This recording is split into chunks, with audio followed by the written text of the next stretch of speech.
আসসালামু আলাইকুম ওয়া রাহমাতুল্লাহ। সম্মানিত দিনদার পরহেজগার মুত্তাকি ভাই ও বোনেরা, কাছের ও দূরের, দেশ প্রবাসের যারা যেখান থেকে ভিডিওটি দেখতে আসছেন সবাইকে অসংখ্য অসংখ্য ধন্যবাদ। বন্ধুরা, খুবই গুরুত্বপূর্ণ একটি আমল নিয়ে হাজির হয়েছি। যদি আপনি দেখেন আপনার কোনো সন্তানের কোনো পরিচিত লোকের বদনজর লেগেছে, এমনটা যদি কোনো সন্দেহ হয়, বদনজর লাগতে পারে, এমনটা যদি মনে করেন, তাহলে এই আমলটা করতে পারেন। আমলটা যদি করে পানি ছিটাতে পারেন, ইনশাআল্লাহ বদনজর কেটে যাবে। বদনজর থেকে ওই সন্তান নিরাপদে থাকতে পারবেন ইনশাআল্লাহ।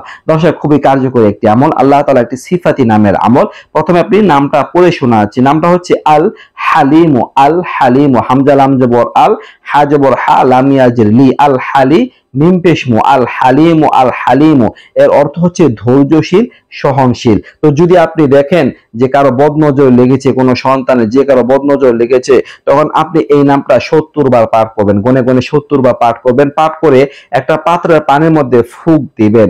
ফু দিয়ে ওই পানিটা যে বদনজর আক্রান্ত হয়েছে তার শরীরে ছিটিয়ে দিবেন। এই ছোট্ট কাজটা যদি করতে পারেন, ইনশাআল্লাহ আশা করা যায় আল্লাহ তাআলার অশেষ রহম ও করমে বদনজর থেকে সে বেঁচে যাবে। দর্শক, এই ছিল আলোচনা। নিত্য নতুন আরো ভিডিও পেতে সবাই পাশেই থাকবেন। এই পর্যন্তই।